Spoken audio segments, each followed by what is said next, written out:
ഭരണഘടന ഉയർത്തിപ്പിടിക്കും എന്ന് സത്യപ്രതിജ്ഞ ചെയ്ത് അധികാരത്തിലെത്തുന്ന സ്ഥാനത്തിരിക്കുന്നയാളാണ് ഹൈക്കോടതിയിലെ ജഡ്ജി.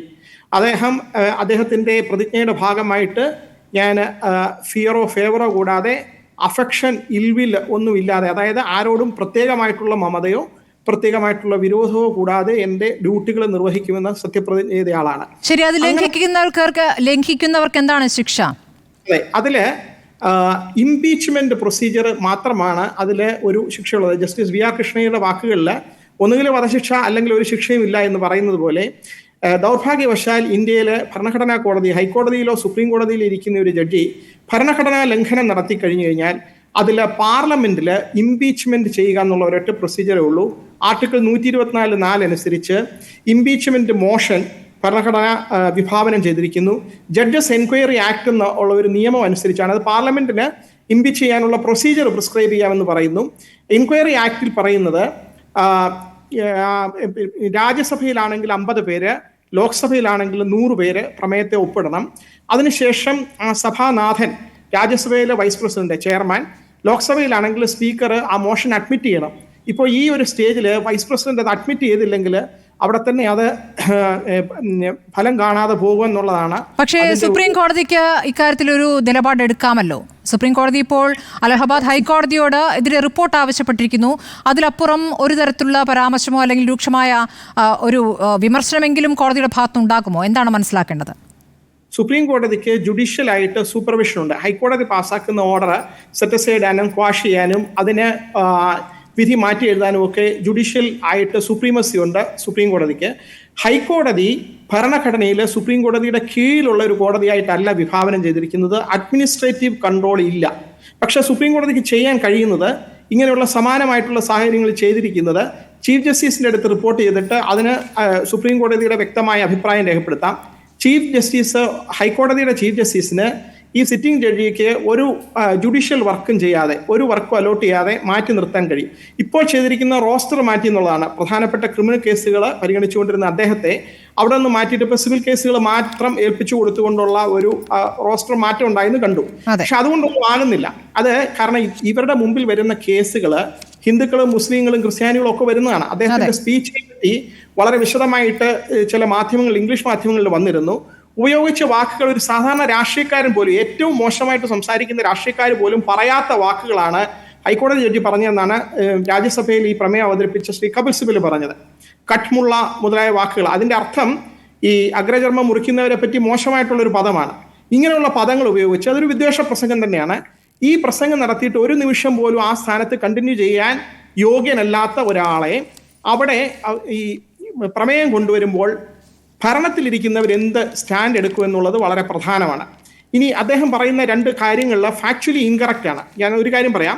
ഭരണഘടന അനുസരിച്ച് മുന്നോട്ട് പോവുകയാണെങ്കിൽ മൈനോറിറ്റിയെ കൂടി പ്രൊട്ടക്ട് ചെയ്യണം. അതായത് ഡെമോക്രസി എപ്പോഴും മജോറിറ്റേറിയൻ റൂൾ ആണെന്ന് അദ്ദേഹം പറഞ്ഞ തെറ്റാണ്. കാരണം ജുഡീഷ്യറിയുടെ റോള് കൗണ്ടർ മജോറിറ്റേറിയൻ ആണ് എന്ന് സുപ്രീം കോടതി വിധികളുണ്ട്. ഭരണഘടനയിൽ പറഞ്ഞിരിക്കുന്ന അവകാശങ്ങൾ ഏതെങ്കിലും ഒരു മൈനോറിറ്റിക്ക്, ഒരാൾക്കെങ്കിലും ഒരു അവകാശമുണ്ട്. ബഹുഭൂരിപക്ഷം അതിനെതിരാണെങ്കിൽ ആ ഒരാളുടെ അവകാശം പ്രൊട്ടക്ട് ചെയ്യാൻ സുപ്രീം കോടതിയും ഭരണഘടനാ കോടതിയായ ഹൈക്കോടതികളും ഒക്കെ ബാധ്യസ്ഥരാണ്. അതുകൊണ്ട് അദ്ദേഹത്തിന്റെ അണ്ടർസ്റ്റാൻഡിങ് തന്നെ തെറ്റാണ്. ഞാൻ ഒരു കാര്യം വ്യക്തമാക്കാൻ എനിക്കൊരു ഈ ഫീൽഡിൽ നിന്ന് വന്നതുകൊണ്ട്, ലീഗൽ ഫീൽഡ് ആയതുകൊണ്ട് ബാക്കിയുള്ളവർക്ക് തെറ്റിദ്ധരിക്കാതിരിക്കാൻ ഇതല്ല നമ്മുടെ കോടതികളെന്നും ഈ ജഡ്ജി അല്ല നമ്മുടെ എക്സാമ്പിൾ എന്നും പറയാൻ ഞാൻ ആഗ്രഹിക്കുകയാണ്. കാരണം പണ്ട് നമുക്ക് കൃഷ്ണയ്യരെ പോലുള്ള ജഡ്ജസ് ഉണ്ടായിട്ടുണ്ട്. അവരുടെയൊക്കെ വിധികൾ ബംഗ്ലാദേശ് സുപ്രീം കോടതി ഉൾപ്പെടെയുള്ള പല കോടതികളും അവിടെ റൈറ്റും ഈ മൈനോറിറ്റി വിദ്വേഷവും ഒക്കെ വരുമ്പോൾ ഇന്ത്യൻ സുപ്രീം കോടതി ചെയ്തിരിക്കുന്നത് കണ്ടോ എന്ന് പറഞ്ഞ് ഇന്ത്യൻ സുപ്രീം കോടതി വിധികളെ ഉദ്ധരിച്ച് അവിടുത്തെ മൈനോറിറ്റികളെ പ്രൊട്ടക്ട് ചെയ്യാനായിട്ട് സുപ്രീം കോടതി വിധികളുണ്ട്. അതൊക്കെ നമ്മൾ ഈ ബൽക്കിസ് ബാനു കേസിലൊക്കെ സൈറ്റ് ചെയ്തിരുന്നു. ഈ പറയുന്നത് എങ്ങനെയാണ് ഒരു ഇവിടെ എങ്ങനെയാണ് ഇവിടുത്തെ ജുഡീഷ്യറി ഫംഗ്ഷൻ ചെയ്യുന്നത് എന്ന് നോക്കിയാൽ ഏതൊരു രാജ്യത്തും, ജനാധിപത്യ രാജ്യത്ത് ആ ജുഡീഷ്യറിയുടെ ഓരോ പ്രവർത്തനങ്ങൾ കണ്ടു കഴിഞ്ഞാൽ ആ രാജ്യത്തിന്റെ മൊറാലിറ്റി അളക്കാൻ കഴിയും എന്ന് പറയാറുണ്ട്. അപ്പോൾ ഈ ജഡ്ജി ദൗർഭാഗ്യവശാൽ ഇപ്പോഴത്തെ പക്ഷേ ഇതൊരു ഒറ്റപ്പെട്ട സംഭവമല്ലല്ലോ ശ്രീ പ്രശാന്ത് പത്മനാഭൻ. ഇതൊരു ഒറ്റപ്പെട്ട സംഭവമല്ല എന്നുള്ളൊരു യാഥാർത്ഥ്യം കൂടി അവിടെ നിൽക്കുന്നു. കൊളീജിയം എങ്ങനെയാണ് ഇങ്ങനെ ഒരു ജഡ്ജിയെ തിരഞ്ഞെടുത്ത് ഹൈക്കോടതിയിലേക്ക് വിടുന്നത് എന്നൊരു ചോദ്യം കൂടി ഉണ്ടല്ലോ. കാരണം മേഘാലയ ഹൈക്കോടതിയിലെ ഒരു ജഡ്ജി ഇതുപോലെ കുറച്ച് നാളുകൾക്ക് മുമ്പ് ഇതേപോലെ തന്നെ പാകിസ്ഥാൻ ഒരു മുസ്ലിം രാഷ്ട്രമായിട്ട് പ്രഖ്യാപിച്ചപ്പോൾ ഇന്ത്യ ഒരു ഹിന്ദു രാഷ്ട്രം ആകേണ്ടിയിരുന്നു എന്നൊരു പ്രസ്താവന ഇറക്കിയിരുന്നു. അതിനെതിരെയും ശക്തമായ പ്രതിഷേധം ഉണ്ടായിരുന്നു. ഒന്നും ചെയ്തിട്ടില്ല ആ ജഡ്ജിയെ. മദ്രാസ് ഹൈക്കോടതിയിൽ വിദ്വേഷ പ്രസംഗം നടത്തിയെന്ന് ആരോപിക്കപ്പെട്ട ഒരു അഭിഭാഷകയെ ഹൈക്കോടതി ജഡ്ജിയായിട്ട് അപ്പോയിന്റ് ചെയ്തിരുന്നു.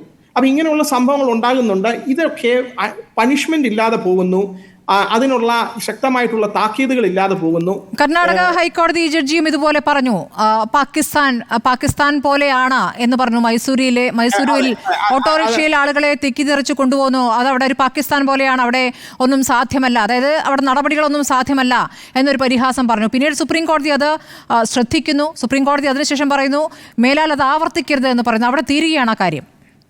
അതെ, അതുപോലുള്ള കാര്യങ്ങൾ ഇപ്പോൾ ഈ താങ്കൾ ചോദിച്ച ആ ചോദ്യത്തിന്റെ ഞാൻ ആ മറുപടി പറഞ്ഞു തീർക്കട്ടെ. നേരത്തെ ഈ ബഹുമാനപ്പെട്ട MP ഇവിടെ ചൂണ്ടിക്കാണിച്ചത് ഈ ഹൈക്കോടതി ജഡ്ജിയുടെ പ്രവർത്തനത്തെ പറ്റി ലോക്സഭയിൽ ഡിസ്കസ് ചെയ്യാൻ പറ്റിയില്ല. ശരിയാണ്, ആർട്ടിക്കിൾ 211 121 ക്ലിയർ ആയിട്ടുള്ള പ്രൊഹിബിഷൻ ഉണ്ട്. ഒരു സിറ്റിംഗ് ഹൈക്കോടതി ജഡ്ജിയുടെയോ സുപ്രീം കോടതി ജഡ്ജിയുടെയോ പ്രവർത്തനത്തെ പറ്റി സഭയിൽ പോലും ചർച്ച ചെയ്യാൻ കഴിയില്ല, എക്സെപ്റ്റ് ആ ഇംപീച്ച്മെന്റ് മോഷൻ മൂവ് ചെയ്യുന്ന സമയത്ത് മാത്രമേ കോണ്ടക്ട് ഡിസ്കസ് ചെയ്യാൻ കഴിയൂ. അപ്പോൾ ഇംപീച്ച്മെന്റ് മോഷൻ മൂവ് ചെയ്തിരിക്കുകയാണ്. ആ ഇംപീച്ച്മെന്റിന്റെ സമയത്ത് ഈ കാര്യം ഈ ഇദ്ദേഹത്തിന്റെ കോണ്ടക്റ്റിനെ പറ്റിയും പുറമേ പറഞ്ഞ വാക്കുകൾ, കാരണം അദ്ദേഹം എപ്പോഴും ജഡ്ജിയാണ്, കോടതിക്കകത്തിരിക്കുമ്പോഴും വെളിയിൽ വരുമ്പോഴും ആ ജഡ്ജി അദ്ദേഹത്തിന്റെ ഡ്യൂട്ടി ചെയ്യാൻ ബാധ്യസ്ഥനാണ്. അതിനെപ്പറ്റി ഒരു ഡിസ്കഷൻ നടക്കും. ആ ഡിസ്കഷൻ നടക്കുമ്പോൾ ഭരണപക്ഷത്തിരിക്കുന്നവരുടെ നിലപാട് വളരെ പ്രസക്തമാണ്. കാരണം ഇങ്ങനെയുള്ള വിദ്വേഷ പ്രസംഗങ്ങൾക്ക്, ഇതുപോലുള്ള സ്റ്റാൻഡുകൾക്ക് നിങ്ങളുടെ സപ്പോർട്ടുണ്ടോ, അതോ ഇത് നമ്മൾ തള്ളിക്കളയുന്നോ? സബ്കാ സാത്ത് സബ്കാ വിശ്വാസ് എന്ന് പറയുമ്പോൾ അതാണോ നയം എന്നുള്ള ഒരു ടെസ്റ്റ് കൂടിയാണ് ഇപ്പോൾ. ഇതല്ല നയമെങ്കിൽ തീർച്ചയായിട്ടും ഈ ജഡ്ജിക്കെതിരെ നടപടി ഉണ്ടാകും. ഭരണപക്ഷം നിലപാട് വ്യക്തമാക്കേണ്ട സമയമാണ്. ഒറ്റ കാര്യം കൂടി ഞാൻ ചോദിച്ചത്, നേരത്തെ കോടതി വളപ്പിൽ എങ്ങനെയാണ് VHPക്ക് ഒരു പരിപാടി നടത്താനാവുക എന്ന് കൂടിയാണ്. അത് വളരെ പ്രധാനമാണ്. അതിനെപ്പറ്റിയും കോടതി ഇപ്പോൾ അത് ഒരു അഭിഭാഷക സംഗമം എന്നുള്ള രീതിയിൽ ഇത് ഈ പല രീതിയിലുള്ള ഐഡിയോളജിക്കൽ ഇൻക്ലിനേഷനുള്ള അസോസിയേഷൻസ് ഒക്കെ ഉണ്ടാക്കിയിട്ട് അവർ പഠന ക്ലാസ്സുകൾ എന്നൊക്കെ പറഞ്ഞ് ഈ വിഷയം തന്നെ യൂണിഫോം സിവിൽ കോഡിനെ പറ്റിയായിരുന്നു എന്നാണ് ഞാൻ മനസ്സിലാക്കുന്നത്. ഒരു കാര്യം കൂടി വ്യക്തമാക്കാൻ ആഗ്രഹിക്കുകയാണ്. യൂണിഫോം സിവിൽ കോഡ് ഒരിക്കലും ഇദ്ദേഹം ഉദ്ദേശിച്ച രീതിയിലല്ല. ഭരണഘടനാ അസംബ്ലിയിൽ ഡോക്ടർ അംബേദ്കർ ഒക്കെ പിന്തുണച്ച ഒരു പ്രൊവിഷനാണ് യൂണിഫോം സിവിൽ കോഡ്. അവരുദ്ദേശിച്ചത് ജെൻഡർ ജസ്റ്റിസ് നടപ്പാക്കുക. ഇറസ്പെക്റ്റീവ് ഓഫ് നിങ്ങൾ ഏത് മതത്തിൽപ്പെട്ടവരായാലും ഏത് വിഭാഗത്തിൽപ്പെട്ടവരായാലും തുല്യ അവകാശം, ഭരണഘടന വാഗ്ദാനം ചെയ്തിരിക്കുന്ന തുല്യ അവകാശം എല്ലാവർക്കും എത്തിക്കുക എന്നുള്ള ഒരൊറ്റ ഉദ്ദേശത്തിലാണ്. അല്ലാതെ ഹിന്ദു കസ്റ്റമോ ട്രഡീഷനോ മുസ്ലിങ്ങളുടെ മേൽ അടിച്ചേൽപ്പിക്കാനല്ല യൂണിഫോം സിവിൽ കോഡ് എന്നുള്ളത് ഉദ്ദേശിക്കുന്നത്. ഇദ്ദേഹത്തിന്റെ ആ കാര്യത്തിലും നിലപാട് തെറ്റാണ്. ഫാക്ച്വലി ഇൻകറക്റ്റ് ആണ്, ലീഗലി ഇൻകറക്റ്റ് ആണ്, മോറലി വയലേഷനാണ്, ഭരണഘടനയുടെ വയലേഷനാണ് ചെയ്തിരിക്കുന്നത്. പക്ഷേ ഇംപീച്ച് ചെയ്യുക എന്നുള്ള ഒരൊറ്റ മാർഗ്ഗമേ ഉള്ളൂ. ആ ഇംപീച്ച്മെന്റ് മോഷൻ അഡ്മിറ്റ് ചെയ്ത് കഴിഞ്ഞാൽ ജഡ്ജസ് എൻക്വയറി ആക്ട് അനുസരിച്ച് ഒരു കമ്മിറ്റിയെ, 3 അംഗ കമ്മിറ്റിയെ നിയോഗിക്കേണ്ടതുണ്ട്. രാജ്യസഭയിലായതുകൊണ്ട് വൈസ് പ്രസിഡന്റ് ആണ് ഇത് ചെയ്യേണ്ടത്. ആ കമ്മിറ്റി ഒരു റിപ്പോർട്ട് കൊടുക്കണം. പ്രൂവ്ഡ് മിസ്ബിഹേവിയർ എന്നുള്ള ഒരു പ്രൂവ്ഡ് മിസ്കണ്ടക്ട് എന്നുള്ള ഒരു കാര്യം പറഞ്ഞ് കമ്മിറ്റിയുടെ റിപ്പോർട്ട് വന്നു കഴിഞ്ഞാൽ മാത്രമേ ആ ഇംപീച്ച്മെന്റ് മോഷൻ സക്സസ്ഫുൾ ആവൂ. അത് സഭയിലുള്ള ഭൂരിപക്ഷവും പ്രസന്റ് ആൻഡ് വോട്ടിംഗ് ആയിട്ടുള്ള, അതായത് അപ്പോൾ സഭയിൽ ഉള്ളവരിൽ പ്രസന്റ് ആയിട്ടുള്ളവരിൽ 2 പേരും അത് സപ്പോർട്ട് ചെയ്താൽ മാത്രമേ പാസ്സാകുള്ളൂ. അപ്പോൾ അത് പാസ്സാകുമെന്നുള്ള പ്രതീക്ഷയില്ല. പക്ഷെ അതൊരു വിഷയമായി അവിടെ ഉന്നയിക്കപ്പെടുന്നു എന്നുള്ളതാണ് ഏറ്റവും പ്രധാനപ്പെട്ട കാര്യം. ഭരണപക്ഷത്തിന്റെ നിലപാടും ഇക്കാര്യത്തിൽ തുറന്ന് പറയേണ്ട ഒരു സാഹചര്യം കൂടി വരുന്നു എന്നിടത്താണ്, പ്രതിപക്ഷം അങ്ങനെ ഒരു കാര്യത്തിൽ സമ്മർദ്ദം ചെലുത്തുന്നിടത്താണ് ഇത് ഈ സംഭവം വ്യത്യസ്തമാകുന്നത്.